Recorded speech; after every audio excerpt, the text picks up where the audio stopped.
일본 내각이 발칵 뒤집혔습니다. 3일이면 부산 점령이라 큰소리치던 방위 대신이 72시간 만에 의자에 주저앉았습니다. 도쿄까지 6분. 요격 성공률 7%. 한국이 50년간 숨겨온 극비 프로젝트의 실체가 드러났기 때문입니다. 미국도 중국도 이미 알고 있었습니다. 일본만 까맣게 모르고 있었죠. 일본 총리는 스스로 인정했습니다. 우리가 오만했다고. 그 충격적인 72시간의 전말을 지금 공개합니다. 시작하기 전 구독과 좋아요, 그리고 대한민국 파이팅 댓글로 한국을 응원해주세요. 도쿄 나가타초. 일본 총리관저 지하 3층 위기관리센터에 긴급 소집령이 떨어졌습니다. 한밤중이었습니다. 새벽 2시 47분. 보안 등급 최상위 크림슨 알파 호출을 받고 잠자리에서 벌떡 일어난 저는 관저까지 차를 몰면서도 심장이 미친 듯이 뛰는 것을 멈출 수가 없었습니다. 크림슨 알파는 제가 38년간 이 자리를 지키면서 딱 3번 경험한 최고 등급의 비상 소집입니다. 첫 번째는 북한의 핵실험, 두 번째는 중국 항공모함의 센카쿠 접근, 그리고 세 번째가 바로 오늘 밤이었습니다. 총리관저 지하로 내려가는 엘리베이터 안에서 차가운 금속 벽에 비친 제 얼굴은 핏기 하나 없이 창백했습니다. 강철문이 열리자 이미 23명의 내각 핵심 안보 관계자들이 타원형 테이블에 빼곡히 앉아 있었습니다. 방위 대신, 통합망료장, 외무성 차관, 내각정보조사실장, 그리고 각 자위대, 참모장들까지 형광등의 푸르스름한 불빛 아래 그들의 얼굴에는 하나같이 불안과 긴장이 짙게 드리워져 있었죠. 하지만 진짜 충격은 제가 자리에 앉은 직후에 터졌습니다. 내각정보조사실장 하야카와가 스크린을 켜며 떨리는 목소리로 브리핑을 시작했습니다. 지금부터 보여드리는 내용은 3시간 전 미국 국방정보국을 통해 입수한 급히 정보입니다. 일본의 안보 근간을 뿌리째 뒤흔드는 내용이므로 단 한 글자도 이 방 밖으로 유출되어서는 안 됩니다. 스크린에 붉은 글씨로 한 줄이 떴습니다. 대한민국 독자 핵무장 완성 전략핵 및 전술핵 실전 배치 확인. 순간 회의실의 공기가 통째로 얼어붙었습니다. 23명의 숨소리조차 멈춘 것 같았습니다. 저는 자신의 눈을 의심하며 스크린을 2번, 3번 다시 읽었습니다. 한국이 핵무장을 했다고요? 터무니없는 소리였습니다. 한국은 핵비확산 조약 회원국이고 IAEA의 정기 사찰을 받는 모범 국가입니다. 미국의 해구산 아래에서 고분고분하게 보호받는 나라. 그런 한국이 독자적으로 핵무기를 만들었다니 도저히 납득할 수가 없었습니다. 하지만 하야카와 실장이 다음 슬라이드를 넘기는 순간 제 불신은 공포로 바뀌기 시작했습니다. 스크린에 자위대 통합방위 시뮬레이션 센터가 돌린 긴급 분석 결과가 떴습니다.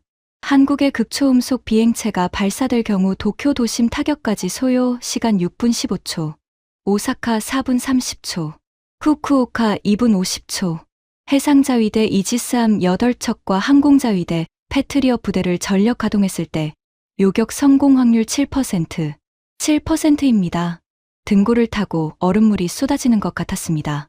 93%의 확률로 일본 수도가 불바다가 된다는 뜻이었습니다.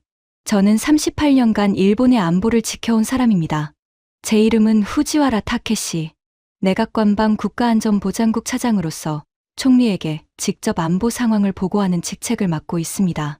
냉전 시절부터 소련의 극동 전력을 분석했고 중국의 군사 굴기를 실시간으로 추적해왔으며 북한의 위기 때마다 총리 곁에서 대응 전략을 짰습니다. 이 지역의 안보 지형을 누구보다 꿰뚫고 있다고 자부해왔죠. 하지만 한국만큼은 단 한 번도 진지한 군사적 위협으로 생각해 본 적이 없었습니다.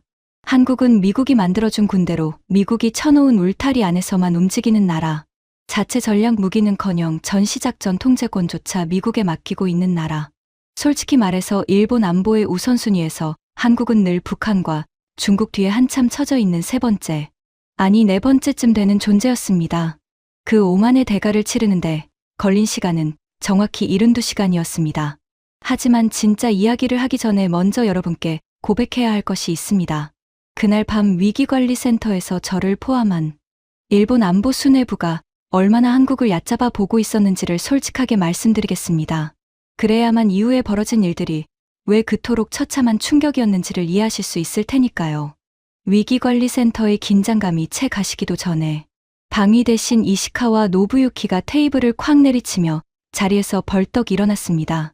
장관급 고위 관료가 이렇게 감정을 드러내는 건 극히 이례적인 일입니다. 하지만 이시카와 대신은 원래 그런 사람이었습니다. 자위대 출신으로 현역 시절부터 강경파 중의 강경파, 한국에 대한 멸시를 공공연하게 드러내는 인물이었죠. 한국이 핵무장을 했다고? 하야카와 실장, 당신 정신이 멀쩡한 겁니까? 이시카와 대신의 얼굴이 시뻘겋게 달아올라 있었습니다. 굵은 핏줄이 목에서 관자놀이까지 불끈불끈 솟아 있었죠. 그는 거만하게 턱을 치켜들며 회의실 전체를 둘러보았습니다. 여기 앉아 계신 분들께 분명히 말씀드립니다.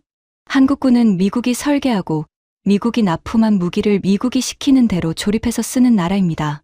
F-35를 운용하지만 소스 코드는 미국 것이고 패트리엇을 배치했지만 발사 권한은 미군과 공유합니다. 자체 기술력이라고는 북한 상대용 단거리 탄도미사일이 전부인 나라가 핵무기라니요. 시골 공장에서 불꽃놀이 만드는 수준의 기술력으로 핵탄두를 만든다? 코미디도 이런 코미디가 없습니다.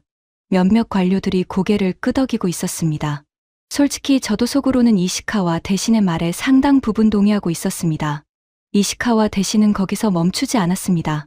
그는 스크린을 향해 손가락을 내저으며 더욱 거칠게 몰아붙였습니다.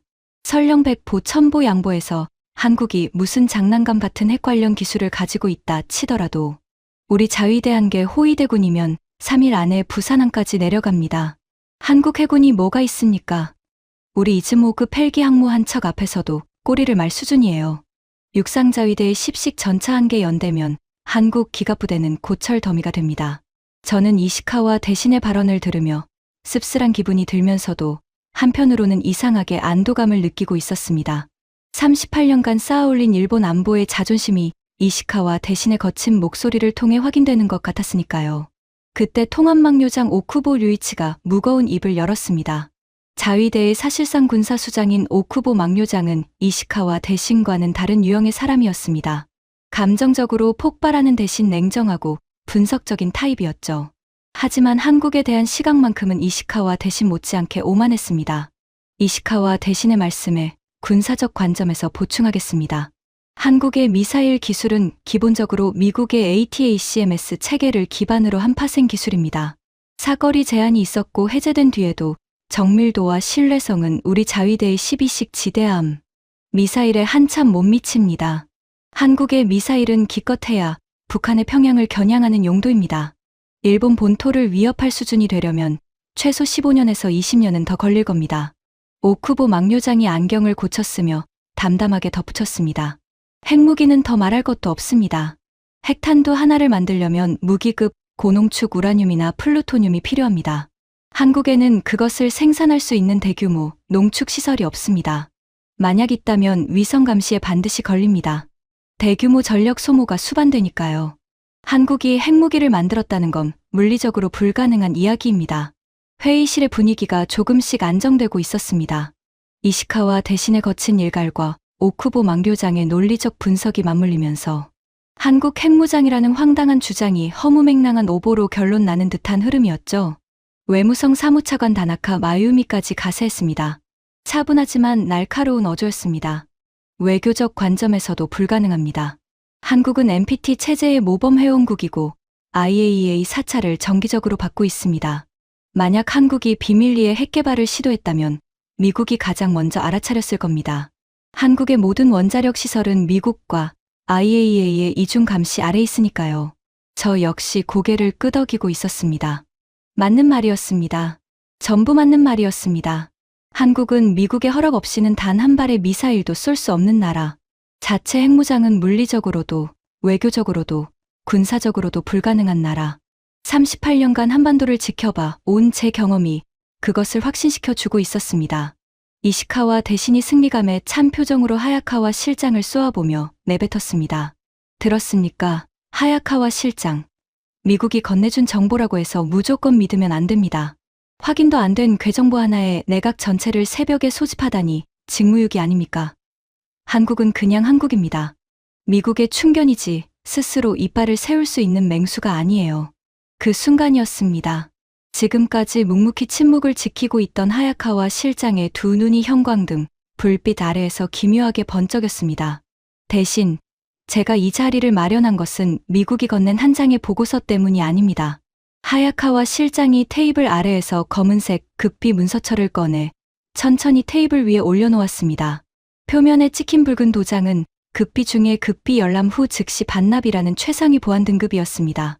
이것은 우리 내각정보조사실이 지난 2년간 독자적으로 수집하고 분석한 결과물입니다.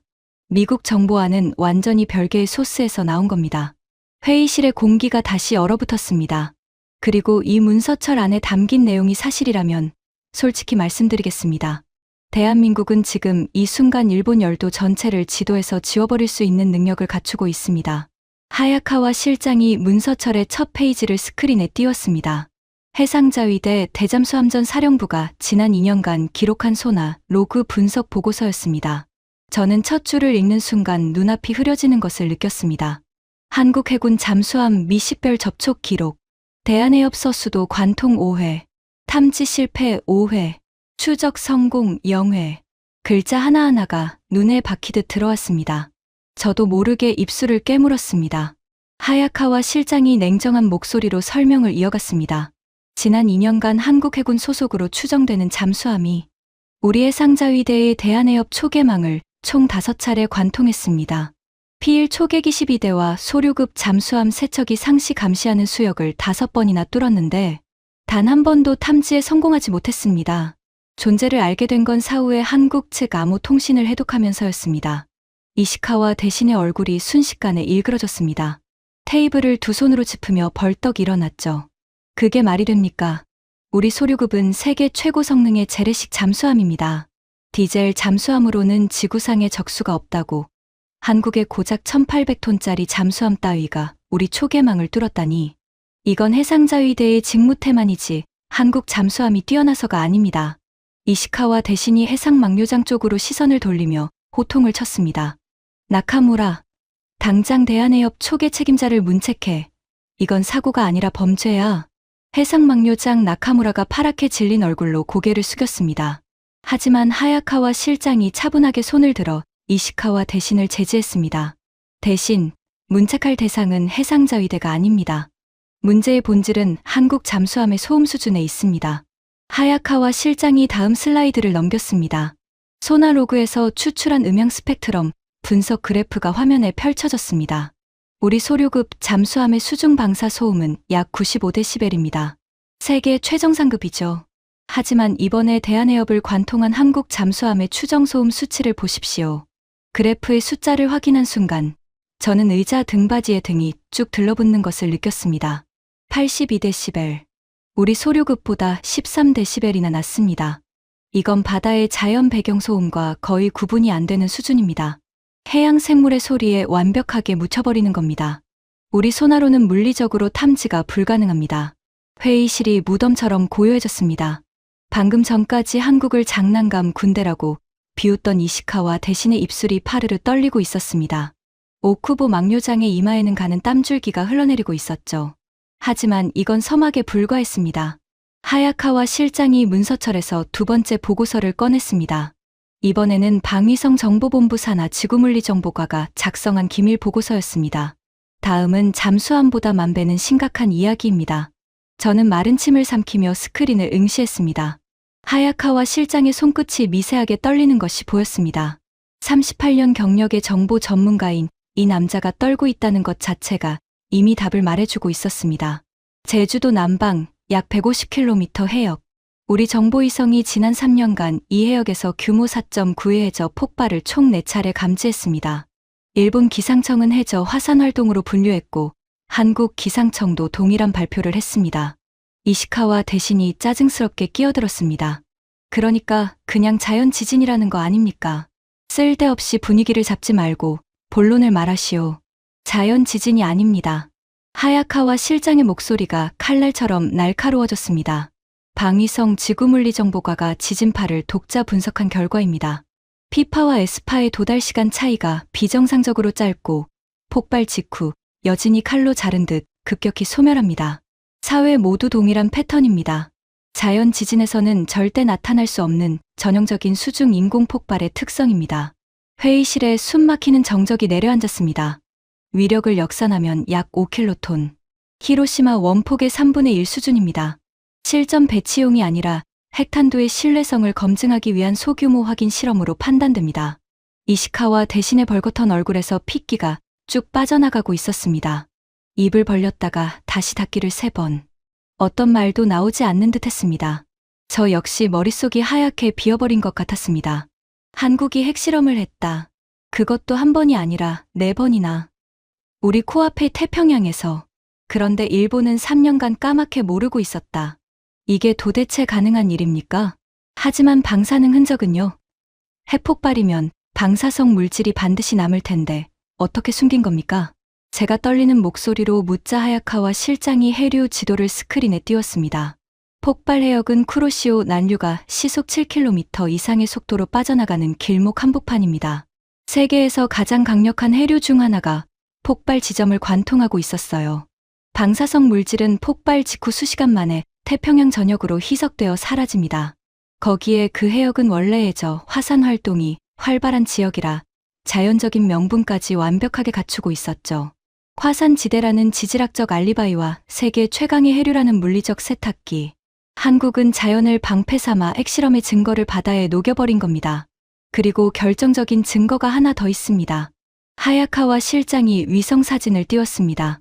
사회 폭발 모두 직전에 한국 해군이 해당 해역에 항행금지 구역을 선포했습니다. 극비 잠수함 훈련이라는 명목으로요.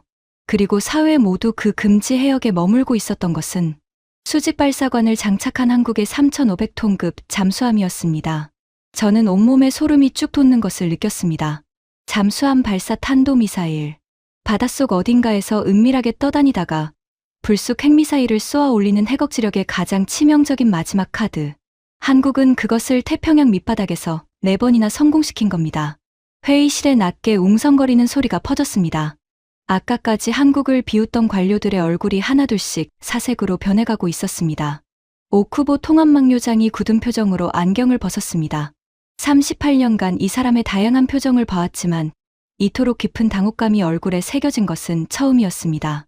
하야카와 실장, 이 정보의 신뢰도는 어느 정도입니까? 하야카와 실장이 짧게 대답했습니다.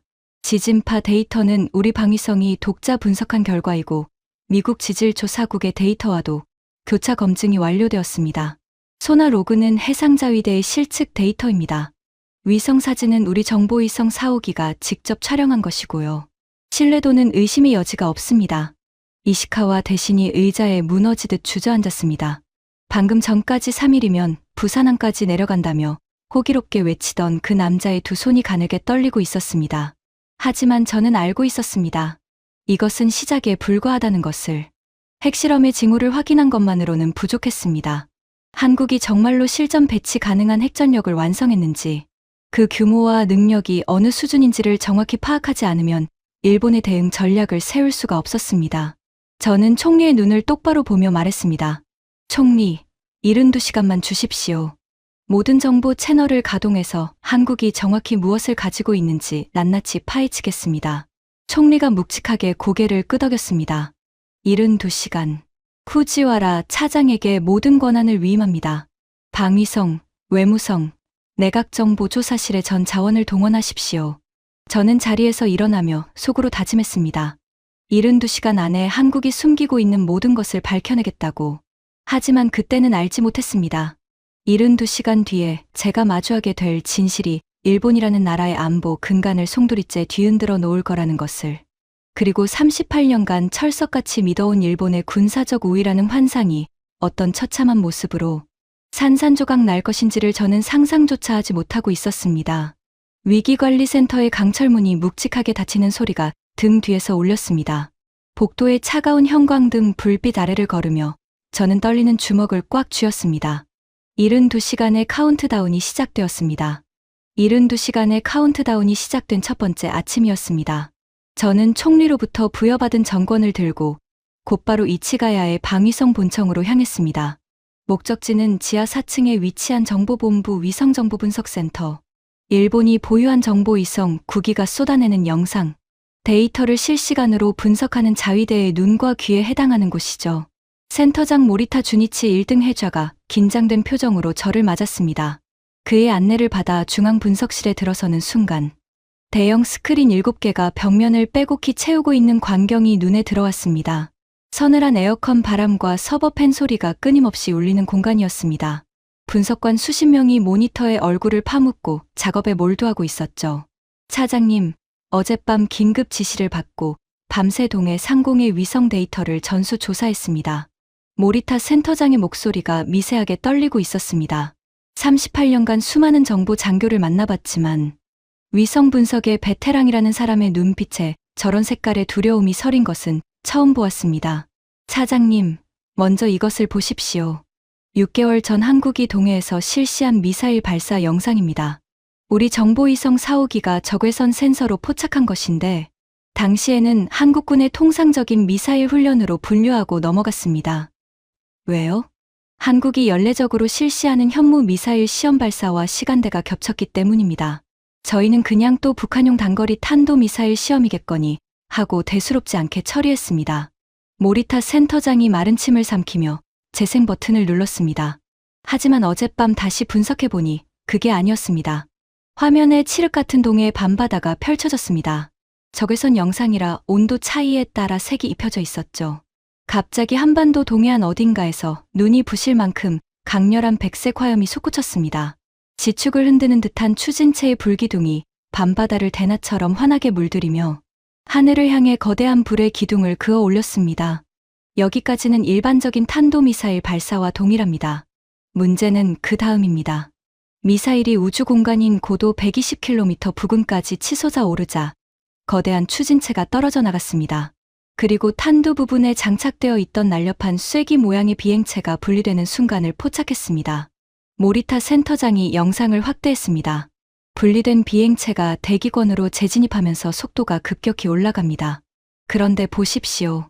일반 탄도미사일이라면 포물선 궤도를 그리며 직선으로 낙하해야 합니다. 하지만 이 비행체는 대기권 상층부를 튕기듯이 스킵하면서 비행하고 있습니다. 마치 호수 위에서 물수제비를 뜨는 것처럼요. 화면 속의 비행체 주변으로 공기 마찰에 의한 붉은 플라즈마 화염이 일렁이고 있었습니다. 섭씨 3000도가 넘는 초고온 속에서도 비행체는 좌우로 불규칙하게 뱀처럼 기동하며 대기권을 미끄러져 내려오고 있었습니다. 속도를 보십시오. 모리타 센터장이 화면 한쪽 구석에 표시된 레이더 측정 데이터를 가리켰습니다. 저는 숫자를 확인하고 의자에서 몸이 굳어버렸습니다. 마하 22점 시속 27,000km. 맞습니다. 마하 22입니다. 미국과 러시아조차 아직 실전 배치하지 못한 극초음속 활공 비행체를 한국이 완성한 겁니다. 마하 20이라면 총알보다 20배 이상 빠른 속도입니다. 눈 깜빡할 사이에 수십 킬로미터를 날아가는 셈이죠. 저는 떨리는 손으로 테이블 가장자리를 움켜쥐었습니다. 이 비행체가 한국에서 발사되면 각 도시까지의 도달 시간을 시뮬레이션했습니다. 모리타 센터장이 일본 지도 위에 빨간 점선을 띄웠습니다. 서울에서 출발한 궤적이 사방으로 뻗어나가고 있었습니다. 후쿠오카 2분 50초, 히로시마 3분 40초, 오사카 4분 30초, 나고야 5분 10초, 도쿄 6분 15초, 삿포로 8분 20초, 일본 열도 전체가 6분에서 8분 사이에 사정권 안에 들어갑니다. 모리타 센터장이 떨리는 목소리로 결정적인 한마디를 덧붙였습니다. 그리고 차장님, 우리 이지스함과 패트리어 시스템을 전부 가동했을 때 요격 시뮬레이션을 돌려봤습니다. 결과가 나왔는데 차마 입에 담기가 어렵습니다. 얼마입니까? 모리타 센터장이 고개를 떨구었습니다. 요격 성공 확률 7%입니다. 이 비행체는 대기권 상층부에서 불규칙하게 기동하기 때문에 우리 요격, 미사일의 추적 알고리즘이 궤적을 예측할 수 없습니다. 마하 22의 속도에서 0.1초만 예측이 빗나가면 요격 미사일은 수킬로미터를 빗나갑니다. 사실상 방어가 불가능합니다. 93%의 확률로 뚫린다는 뜻이었습니다. 10발을 쏘면 9발이 일본 도심에 그대로 꽂힌다는 계산이었죠. 도대체 어떻게 이런 기술을 독자적으로 완성할 수 있었습니까? 마하 20이면 표면 온도가 3000도를 넘기지 않으니까 내부 전자장비가 녹아내릴 텐데요. 제 다급한 질문에 모리타 센터장이 쓴웃음을 지었습니다. 거기가 가장 소름 끼치는 부분입니다. 한국은 세계 최고 수준의 반도체와 디스플레이 공정에서 축적한 극한의 열, 관리 기술을 이미 보유하고 있었습니다. 나노미터 단위에서 열폭주를 제어하는 기술을 미사일 표면에 내열 세라믹 소재로 전용한 겁니다. 거기에 삼성과 SK가 개발한 인공지능 반도체가 초당 수백 번씩 대기 밀도와 마찰 개수를 실시간으로 계산해서 비행 경로를 스스로 수정합니다. 인간이 조종할 수 없는 속도를 인공지능이 대신 조종하는 자율비행 무기인 겁니다. 군사 기술이 아니라 민간 시장에서 피 터지게 경쟁하며 세계 최고로 끌어올린 상업 기술이 가장 치명적인 살상 무기의 심장이 되었습니다. 우리 일본이 반도체와 디스플레이에서 한국에게 시장을 내준 게 단순한 경제적 패배가 아니었던 겁니다. 군사적 패배의 씨앗이기도 했던 거죠. 센터를 나오면서 저는 복도 벽에 한 손을 짚고 한참을 서 있어야 했습니다. 다리에 힘이 풀려서 걸을 수가 없었습니다. 38년간 일본의 안보를 지켜왔다고 자부해온 남자의 두 다리가 한국이라는 나라의 이름 앞에서 풀려버린 겁니다. 72시간 중 18시간이 흘렀습니다.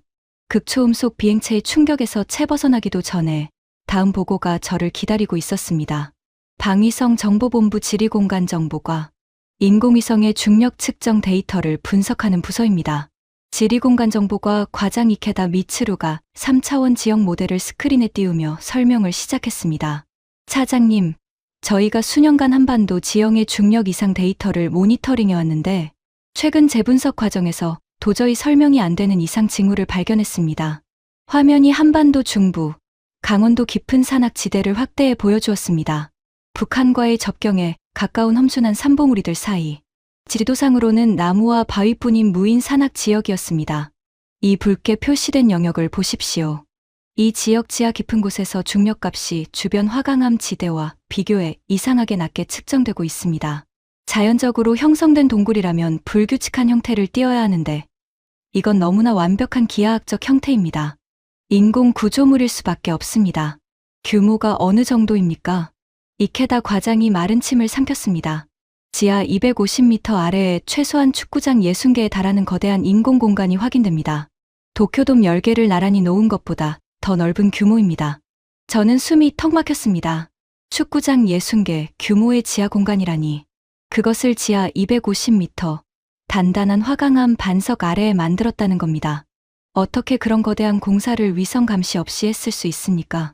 발파 소음에 파낸 흙더미만 해도 산 하나를 이룰 겁니다. 이케다 과장이 과거 위성 사진을 겹쳐 보여주었습니다. 한국 정부는 이 지역을 대규모 지뢰 제거 작전 구역으로 수년간 완전히 통제했습니다.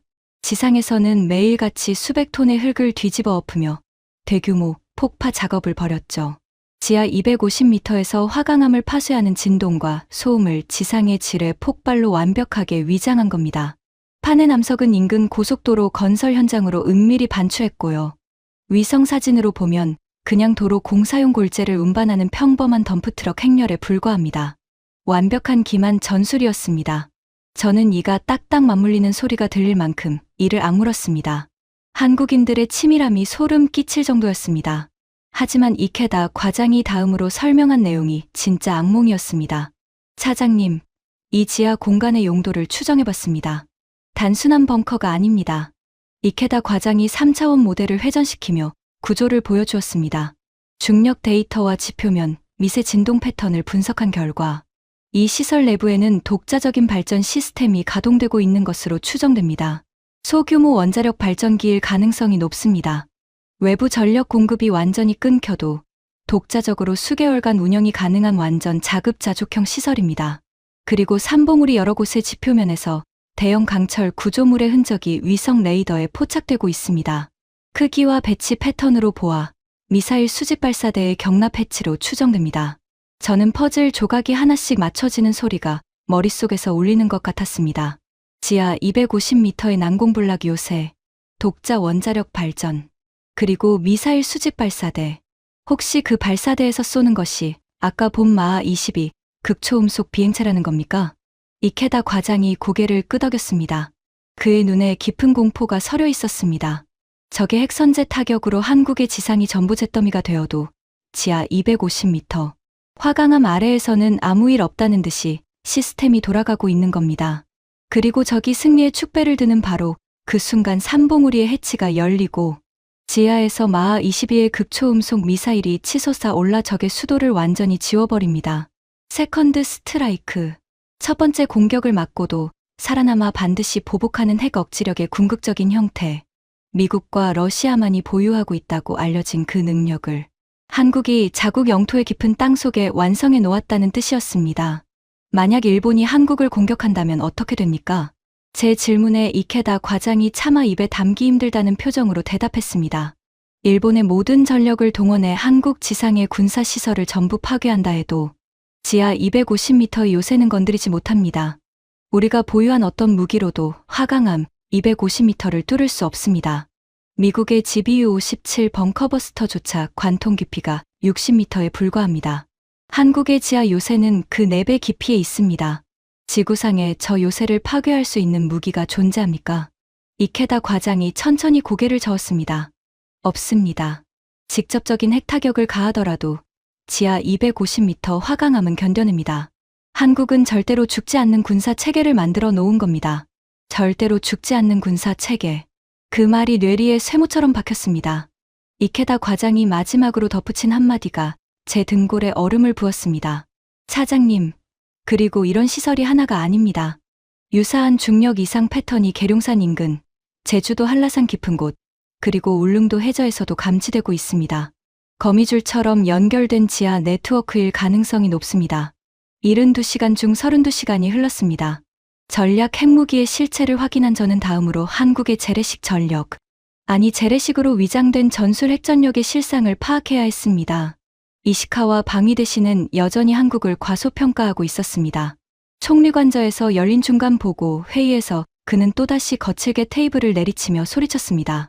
후지와라 차장, 당신이 보고한 극초음속 비행체와 지하 요새는 어디까지나 전략적 차원의 이야기요. 실제 전쟁은 보병과 전차와 화포가 결정합니다. 재래식 전력에서 자위대는 한국군을 압도합니다.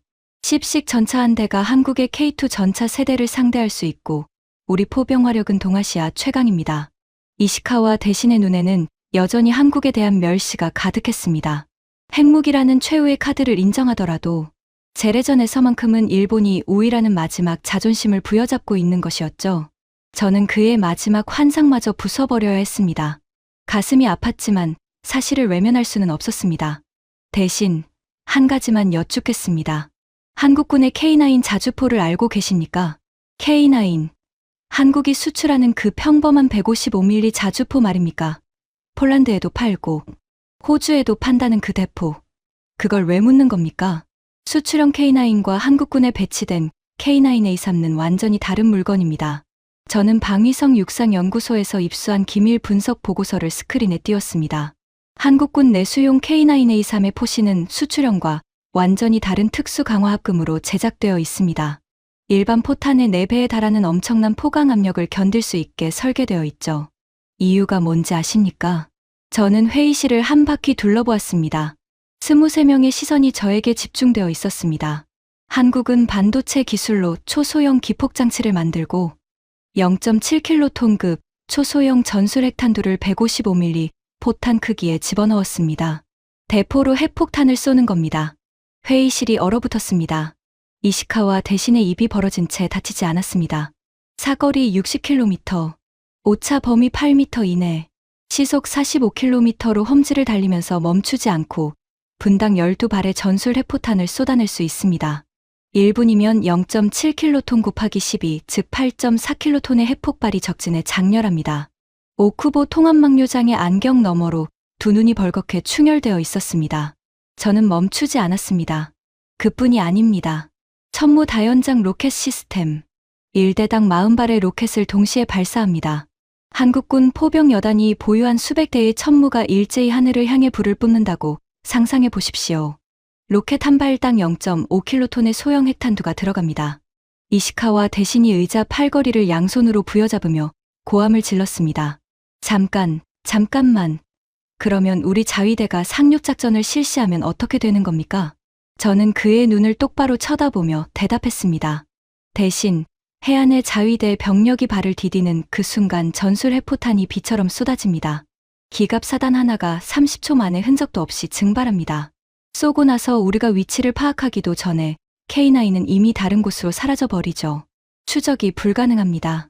제가 자위대 병력이라고 말한 순간 회의실에 있던 육상막료장 와타나베의 얼굴이 사색으로 변했습니다. 자위대 상륙부대의 사실상 총사령관인 그가 떨리는 목소리로 물었습니다. 우리 상륙작전 계획은 전부 쓸모없게 되는 겁니까? 전술핵 앞에서 재래식 상륙작전은 자살 행위와 같습니다. 한국 해안에 접근하는 모든 함정과 상륙 차량이 전술핵의 표적이 됩니다. 오쿠보 통합막료장이 천천히 안경을 벗었습니다. 그리고 이시카와 대신을 향해 조용히 하지만 단호하게 말했습니다. 대신 인정해야 합니다. 우리의 모든 대한반도 군사작전 계획은 휴지 조각이 되었습니다. 회의실에 납 같은 침묵이 내려앉았습니다. 이시카와 대신이 두 주먹을 테이블 위에서 부르르 떨고 있었지만 이번에는 반박의 말이 나오지 않는 듯 했습니다. 바로 그 순간이었습니다. 저는 제 안에서 무언가가 무너져 내리는 소리를 들었습니다. 38년간 일본의 안보를 지키며 한 번도 의심하지 않았던 확신이 완전히 박살나는 소리였습니다.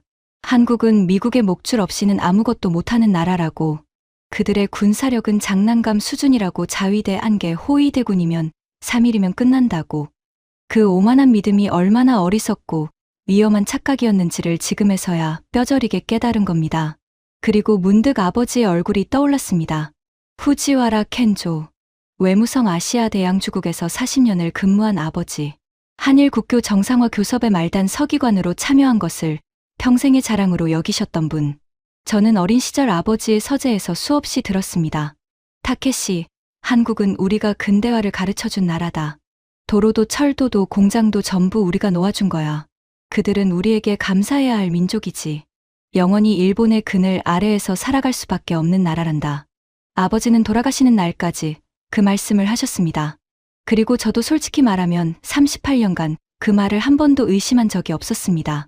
한국은 일본 아래의 나라, 일본이 이끌고 한국이 따라오는 구도, 그것이 동아시아의 자연스러운 질서라고 뼛속까지 믿고 있었습니다. 아버지, 당신이 틀렸습니다. 저도 모르게 입에서 새어나온 말이었습니다. 우리가 그들을 깔보며 우월감에 취해 있는 동안 그들은 가장 깊은 땅 속에서 가장 조용한 목소리로 가장 무서운 이빨을 갈고 있었습니다. 우리가 가르쳐줬다고 착각한 그 나라가 어느새 우리를 한참 뛰어넘어 있었던 겁니다. 회의실에 누군가가 조용히 기침을 했습니다. 저는 그제야 제가 소리내어 혼잣말을 했다는 것을 깨달았습니다. 하지만 부끄럽지 않았습니다. 부끄러워해야 할 것은 제 독백이 아니라 50년간 계속된 일본의 오만이었으니까요. 72시간 중 48시간이 흘렀습니다. 한국의 전략핵, 전술핵, 극초음속 미사일, 지하 요새까지 전모를 파악한 저는 마지막으로 확인해야 할 것이 남아 있었습니다. 주변 강대국들은 이 사실을 알고 있었는가? 알고 있었다면 왜 침묵하고 있었는가? 가장 먼저 워싱턴을 두드렸습니다. 외무성 암호 통신 채널을 통해 연결된 상대는 미국 CIA 동아시아 태평양 담당 부국장 캐서린 블레이크였습니다. 화상 통신 너머로 보이는 그녀의 표정은 놀라울 정도로 침착했습니다. 오히려 일본의 연락을 기다리고 있었다는 느낌마저 들었죠. 캐서린, 단도직입적으로 묻겠습니다. 한국의 핵무장에 대해 미국은 얼마나 알고 있습니까? 화면 너머로 캐서린이 짧은 한숨을 내쉬었습니다. 후지와라 차장, 솔직하게 말하겠습니다. 우리도 전체 그림을 파악한 건 불과 몇 개월 전입니다. 단편적인 징후들은 수년 전부터 포착하고 있었지만 그때마다 한국군의 통상적인 방어력 현대화로 분류하고 넘어갔습니다. 한국이 이 정도 수준의 독자 핵전력을 완성했다는 사실은 CIA 역사상 가장 뼈아픈 정보 실패 중 하나로 기록될 겁니다. 세계 최강의 정보기관이라는 CIA조차 속았다는 뜻이었습니다. 저는 마른 침을 삼키며 물었습니다. 미국은 어떻게 대응할 겁니까? 동맹국을 경제 제재하거나 군사적 압박을 가할 생각입니까? 캐서린의 표정이 씁쓸하게 일그러졌습니다. 후지와라 차장, 현실을 직시하십시오. 한국은 전 세계 첨단 반도체의 핵심 공급원입니다. 인공지능 칩, 고대형 메모리, 디스플레이 패널. 한국이 수출을 멈추면 실리콘밸리가 2달 안에 멈추고 월스트리트가 무너집니다. 경제 제재는 부메랑이 되어 우리 자신의 목을 칩니다. 그리고 군사적 압박은 더 말할 것도 없죠. 궁지에 몰린 핵 보유국을 자극하는 건 자살 행위입니다.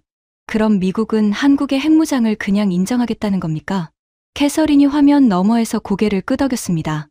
워싱턴의 결론은 이미 나왔습니다. 한국을 이스라엘과 동일한 프레임으로 관리합니다.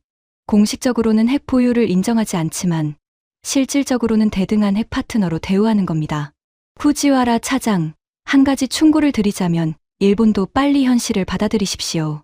한국은 이제 당신들이 위에서 내려다볼 수 있는 나라가 아닙니다. 통신이 끊어진 뒤 저는 한참 동안 검은 화면을 멍하니 바라보았습니다.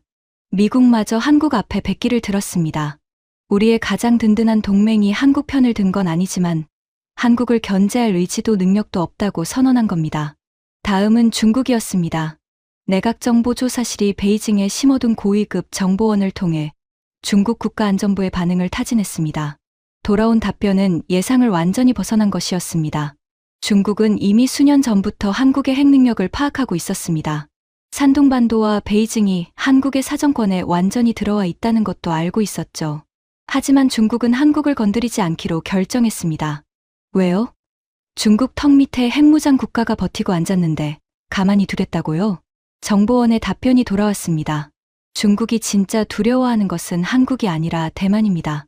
만약 중국이 한국의 핵무장을 문제 삼아 공식화시키면 대만도 반드시 핵무장을 시도할 겁니다. 한국이라는 선례가 생겼으니까요. 대만의 핵무장은 중국 공산당 체제의 존립을 위협하는 최악의 시나리오입니다. 그래서 중국은 한국의 핵을 묵인하는 대신 한국도 중국을 과도하게 자극하지 않는 선에서 암묵적 균형을 유지하고 있는 겁니다. 중국마저 한국을 건드리지 못하고 있었습니다. 세계 2위의 군사 대국이 한반도의 핵호랑이 앞에서 계산기를 두드리고 있었던 겁니다. 마지막은 이스라엘이었습니다. 외무성 중동 채널을 통해 이스라엘 국방부 고위 관계자와 암호화된 통신이 연결되었습니다. 상대방은 모사드 출신으로 핵비확산 업무를 담당하는 인물이었습니다.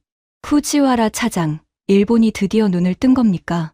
상대방의 첫 마디에 저는 이가 갈리는 것을 느꼈습니다. 이스라엘은 진작부터 알고 있었다는 뜻이었으니까요.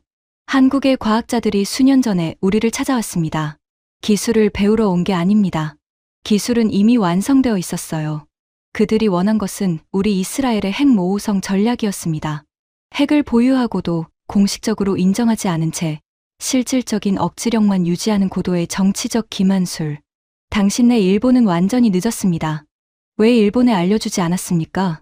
상대방이 허탈한 웃음을 흘렸습니다. 이스라엘과 한국은 처지가 비슷합니다. 사방이 적대국에 둘러싸여 있고 한 번의 패배가 곧 나라의 종말을 의미하죠. 우리는 스스로 살아남기 위해 괴물이 되기를 선택한 그들의 절박함을 이해합니다. 아시아에서 중국과 북한을 확실하게 견제할 수 있는 강력한 민주주의, 핵 보유국이 탄생하는 건 이스라엘의 국익에도 나쁘지 않았고요. 그리고 마지막에 상대방이 덧붙인 한마디가 제 가슴에 못처럼 박혔습니다. 후지와라 차장, 한 가지만 기억하십시오. 한국인들은 절대 잊지 않는 민족입니다. 당신의 일본이 그들에게 무엇을 했는지 그들은 뼛속까지 기억하고 있습니다. 하지만 그들이 무서운 건 복수심이 아닙니다.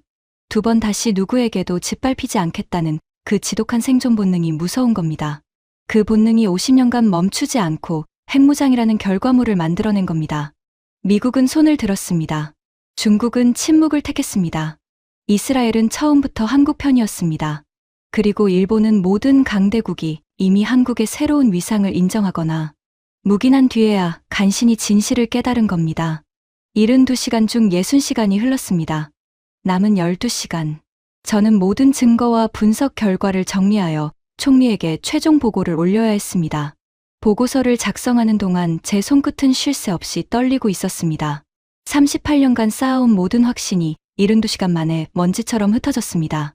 한국은 장난감 군대가 아니었습니다. 미국의 충견이 아니었습니다. 3일이면 부산까지 내려갈 수 있는 만만한 상대가 아니었습니다.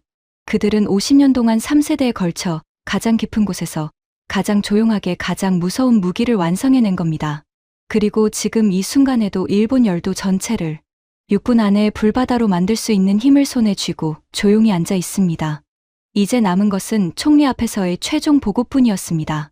38년간 일본의 안보를 지켜온 남자가 스스로의 입으로 일본의 패배를 선언해야 하는 순간이 다가오고 있었습니다. 72시간이 끝났습니다. 도쿄 나가타초 총리관저 지하 3층 위기관리센터. 72시간 전과 똑같은 장소, 똑같은 테이블, 똑같은 23명의 얼굴이 마주 앉아 있었습니다. 하지만 72시간 전과 완전히 달라진 것이 하나 있었습니다. 그들의 눈빛이었습니다. 72시간 전에는 한국이라는 이름에 콧방귀를 뀌던 눈빛이었습니다. 지금은 사형 선고를 기다리는 죄수의 눈빛이었습니다. 형광등의 푸르스름한 불빛이 23장의 창백한 얼굴 위로 차갑게 쏟아지고 있었습니다. 에어컨의 기계적인 윙윙거림만이 무덤 같은 정막 속에서 유일한 소리였습니다. 총리가 묵직한 목소리로 입을 열었습니다. 후지와라 차장. 72시간의 조사 결과를 보고하십시오. 저는 자리에서 일어났습니다. 38년간 수백 번 이 자리에서 브리핑을 해왔지만 이토록 무거운 보고서를 들고 선 것은 처음이었습니다. 손에 쥔 서류가 납덩이처럼 무겁게 느껴졌습니다. 숨을 깊이 들이마시고 첫 마디를 꺼냈습니다. 총리, 결론부터 말씀드리겠습니다. 대한민국의 독자 핵무장은 사실입니다. 그것도 우리의 최악의 상상을 아득히 뛰어넘는 수준으로 완성되어 있습니다. 스크린에 72시간 동안 수집한 모든 증거를 순서대로 띄우기 시작했습니다. 첫째, 공격 능력입니다. 한국은 마하 22의 극초음속 활공 비행체를 완성했습니다. 도쿄까지 6분 15초, 오사카 4분 30초, 일본 열도 전역이 사정권 안에 있으며 우리 자위대의 모든 요격 시스템을 가동해도 요격 성공률은 7%에 불과합니다. 둘째, 생존 능력입니다. 한국 강원도를 비롯한 최소 4곳의 지하 250m, 화강암 아래 축구장 60개 규모의 거대한 지하 요새가 건설되어 있습니다. 독자 원자력 발전으로 6개월 이상 자급자족이 가능하며 지상이 완전히 파괴되어도 지하에서 마하 22 미사일을 발사하여 보복할 수 있습니다. 지구상에 이 요새를 파괴할 수 있는 무기는 존재하지 않습니다. 셋째, 전술 핵전력입니다. K9 자주포와 천무 다연장 로켓에 초소형 전술 핵탄두가 탑재 가능하며 한국 해안에 접근하는 모든 상륙 부대는 전술 핵의 표적이 됩니다. 재래식 상륙 작전은 불가능합니다. 넷째, 잠수함 핵전력입니다.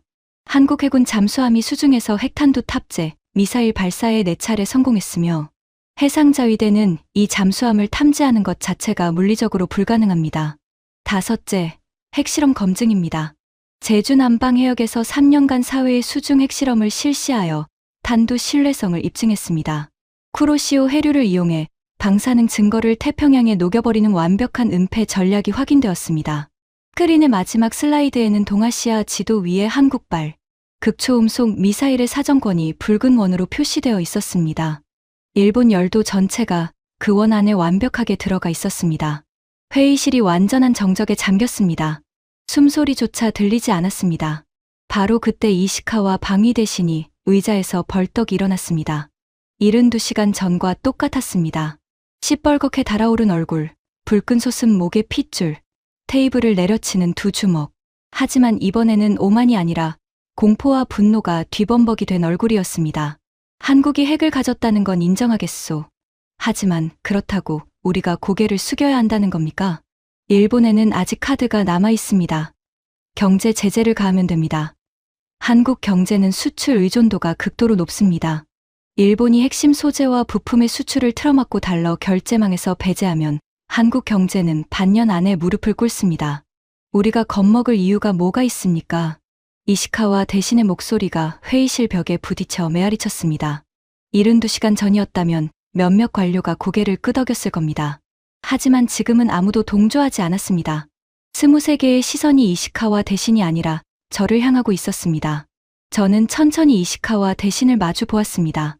대신 한 가지만 여쭙겠습니다. 삼성 반도체가 멈추면 어떤 일이 벌어지는지 아십니까? 이시카와 대신의 눈꺼풀이 미세하게 떨렸습니다. 도요타의 자동차 생산 라인이 2주 안에 멈춥니다. 소니의 게임 콘솔과 이미지 센서 공장이 한 달 안에 가동을 중단합니다. 닌텐도의 신형 게임기 출하가 전면 중단됩니다. 일본 전체 자동차 산업의 첨단 반도체 공급이 끊기면서 6개월 안에 일본 GDP의 12%가 증발합니다. 이시카와 대신의 입술이 파르르 떨리기 시작했습니다. 한국 LG의 배터리 공급이 끊기면 일본 전자 업체들의 휴대폰과 노트북 생산이 3개월 안에 마비됩니다. 현대중공업의 선박용 엔진 부품 공급이 끊기면 일본 조선업이 타격을 입습니다. 한국을 경제적으로 압박하면 한국보다 일본이 먼저 쓰러집니다. 우리 경제가 한국에게 얼마나 깊이 의존하고 있는지 대신은 정확히 파악하고 계십니까? 이시카와 대신이 입을 열었다 닫았습니다. 반박의 말이 나오지 않는 듯 했습니다. 하지만 그의 자존심은 아직 꺾이지 않았습니다. 그래도 외교적 압박은 가능하지 않습니까? 미국과 함께 한국을 핵비확산 위반국으로 국제사회에 고발하고 유엔 안보리 결의안을 통과시켜서 제재를 가하면 됩니다. 저는 이시카와 대신의 눈을 똑바로 쳐다보며 마지막 결정타를 날렸습니다. 대신 미국은 이미 한국의 핵을 묵인하기로 결정했습니다. 중국도 건드리지 않기로 했습니다. 이스라엘은 처음부터 한국 편이었고요. 유엔 안보리에서 한국 제재 결의안을 올린다면 미국이 거부권을 행사할 겁니다. 중국도 기권할 겁니다. 전 세계가 이미 한국의 새로운 위상을 받아들이고 있는데 일본 혼자서 주먹을 휘두르겠다는 겁니까? 그게 무슨 의미가 있습니까? 이시카와 대신의 두 어깨가 천천히 내려앉았습니다. 시뻘겋던 얼굴에서 핏기가 빠져나가고 있었습니다. 두 주먹이 천천히 풀렸습니다. 그리고 72시간 동안 단 한 번도 보여주지 않았던 표정이 그의 얼굴에 떠올랐습니다. 패배의 표정이었습니다. 이시카와 대신이 힘없이 의자에 주저앉으며 낮게 중얼거렸습니다. 우리가 3일이면 부산까지 내려간다고 했던 게 불과 72시간 전이었습니다. 72시간 만에 세상이 뒤집혔군요. 회의실에 누구도 입을 열지 못했습니다. 아까까지 일본 안보의 강경파를 자처하며 으르렁거리던 방위 대신이 눈앞에서 완전히 무너져 내리는 광경을 지켜보는 것은 처참하면서도 동시에 피할 수 없는 현실이었습니다. 저는 마지막 슬라이드를 띄우며 총리를 똑바로 바라보았습니다. 총리, 최종 결론을 말씀드리겠습니다. 회의실 전체가 숨을 죽였습니다. 대한민국은 이제 일본이 견제하거나 압박할 수 있는 상대가 아닙니다. 전략핵, 전술핵, 극초음속 미사일, 난공불락의 지하 요새, 그리고 잠수함 핵전력까지 완벽한 공격과 완벽한 방어를 동시에 갖춘 이 나라를 적으로 돌리는 것은 일본의 자살을 의미합니다. 저는 잠시 숨을 골랐습니다. 38년간의 경력에서 가장 무거운 한마디를 꺼내야 할 순간이었습니다. 총리, 일본이 살 수 있는 길은 단 하나뿐입니다. 대한민국을 우리 아래의 나라가 아니라 우리와 대등한, 아니 솔직히 말씀드리자면 우리보다 강한 군사적 파트너로 인정하고 더 이상 그들을 내려다보는 오만을 버리고 테이블에 마주 앉아 협력을 구하는 것입니다. 회의실에 길고 긴 침묵이 흘렀습니다. 형광등이 지지직 소리를 내며 깜빡였습니다. 시계 초침이 또각또각 울리는 소리가 비정상적으로 크게 들렸습니다. 총리가 천천히 자리에서 일어났습니다. 23명의 시선이 일제히 총리에게 쏠렸습니다. 총리의 얼굴에는 분노도 공포도 아닌 깊은 자각의 표정이 새겨져 있었습니다. 후지와라 차장, 우리가 오만했습니다. 총리의 목소리가 위기관리센터의 차가운 공기 속에서 낮게 울렸습니다. 50년간 우리는 한국을 내려다보며 살았습니다. 우리가 가르쳐줬다. 우리가 만들어줬다. 우리 없이는 아무것도 못하는 나라라고 착각하며 살아왔습니다. 하지만 그 50년 동안 그들이 무엇을 하고 있었는지 우리는 눈곱만큼도 알지 못했습니다. 총리가 회의실을 천천히 둘러보았습니다. 오늘부로 일본은 대한민국에 대한 모든 정책 기조를 전면 수정합니다. 더 이상 한국에게 명령하지 않습니다. 더 이상 한국을 깔보지 않습니다. 동등한 파트너로서 협력을 요청하는 자세로 나아갑니다. 이것이 제 결단이며 이 자리에 계신 모든 분은 이 방침을 철저히 따라주시기 바랍니다. 일본 안보 수뇌부 전체가 한반도의 작은 나라 앞에 고개를 숙이는 역사적인 순간이었습니다. 보고가 끝난 뒤 저는 총리 관저를 빠져나왔습니다. 새벽녘의 나가타초 거리는 텅 비어 있었습니다. 찬 공기가 폐를 찌르듯 파고들었지만 오히려 머릿속이 맑아지는 느낌이었습니다. 집으로 돌아간 저는 아버지의 서재로 향했습니다. 아버지가 돌아가신 뒤 10년 넘게 손대지 않았던 낡은 책상 서랍, 먼지가 소복이 쌓인 서랍을 열자 빛바랜 가죽 표지의 낡은 수첩이 나왔습니다. 아버지가 외무성 시절 내내 쓰셨던 업무 수첩이었습니다. 페이지를 넘기다가 한 대목에서 손이 멈췄습니다. 아버지의 삐뚤빼뚤한 글씨가 눈에 들어왔습니다. 서울 출장 마지막 날, 한국인 관료와 술자리에서 마지막 잔을 나눴다. 그가 취기 어린 눈으로 나를 똑바로 쳐다보며 말했다. 후지와라상, 지금은 당신네가 위에 있지. 하지만 두고 보시오. 우리는 절대 잊지 않는 민족이니까 반드시 기어이 당신네 위에 올라서는 날이 올 것이오. 그때 가서 후회하지 마시오. 나는 웃으며 넘겼다. 하지만 그 한국인의 눈빛이 이상하게 오래 잊히지 않는다. 정말로 그런 날이 올까? 그렇더라도 설마 내 생전에는 아니겠지. 아버지의 생전에는 오지 않았습니다. 하지만 아들의 생전에 왔습니다. 아버지가 웃으며 넘긴 그 한국인의 예언이 50년 뒤에 현실이 된 겁니다. 저는 수첩을 가슴에 안고 한참을 앉아 있었습니다. 창밖으로 도쿄의 새벽이 밝아오고 있었습니다. 수천만 개의 불빛이 반짝이는 이 거대한 도시가 불과 6분, 15초 거리에 있는 나라의 손바닥 위에 올라와 있다는 사실을 이 도시의 시민들은 아무도 모르고 있었습니다. 여러분, 지금까지 일본 내각 안보의 핵심에 있었던 후지와라 타케시의 72시간 추적을 함께 하셨습니다. 어떠셨습니까? 마하 22의 극초음속 비행체, 지하 250m 축구장 60개 규모의 생존 요새, 대포에서 쏟아지는 전술 핵포탄, 바닷속에서 은밀하게 기동하며 핵미사일을 쏘아올리는 잠수함, 그리고 이 모든 것을 50년간 3세대에 걸쳐 세상에서 가장 조용하게 완성해낸 나라. 3일이면 부산까지 내려간다고 호언장담하던 일본 방위대신은 72시간 만에 의자에 주저앉아 한마디도 하지 못했습니다. 일본의 총리는 스스로의 입으로 50년의 오만을 인정했습니다. 미국도 중국도 이스라엘도 이미 현실을 받아들였습니다. 이스라엘의 모사드 관계자는 말했습니다. 한국인들이 무서운 건 복수심이 아니라 2번 다시 짓밟히지 않겠다는 지독한 생존 본능이라고. 맞습니다. 전쟁의 폐허에서 맨손으로 일어섰고 강대국들의 체스판 위에서 수백 번 짓밟혔지만 단 한 번도 무릎 꿇지 않았던 민족, 아무도 믿어주지 않던 시절 가장 깊은 땅 속에서 이를 악물고 이빨을 갈아온 이름 없는 과학자들, 정권이 바뀌어도 세상이 잊어도 3세대에 걸쳐 묵묵히 바통을 이어받은 사람들, 그들이 있었기에 대한민국은 오늘 그 누구에게도 고개 숙이지 않는 나라가 되었습니다. 그리고 50년간 한국을 내려다보던 이 나라에서 저는 오늘 처음으로 진심을 담아 인정합니다. 대한민국이 우리보다 위에 있다고. 이 이야기가 더 많은 분들께 닿아야 한다고 생각하시면 지금 이 영상을 가족과 지인에게 공유해 주십시오. 여러분의 공유 한 번이 50년을 묵묵히 버텨온 이름 없는 사람들의 이야기를 세상에 알리는 힘이 됩니다. 가슴이 뜨거워지셨다면 댓글에 50년이라는 세 글자만 남겨주십시오. 좋아요와 구독은 다음 이야기를 밝히는 등불이 됩니다. 조용히. 그러나 끝내 스스로 일어선 나라의 이야기였습니다. 지금까지 일본 내각 안보수장이 겪은 충격의 72시간이었습니다. 50년간 묵묵히 이빨을 갈아온 이름 없는 사람들의 이야기가 더 많은 분들께 닿을 수 있도록 이 영상을 가족과 지인에게 공유해 주세요.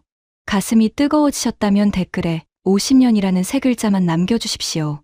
구독과 좋아요는 다음 이야기를 밝히는 등불이 됩니다. 지금까지 감동날다였습니다. 감사합니다.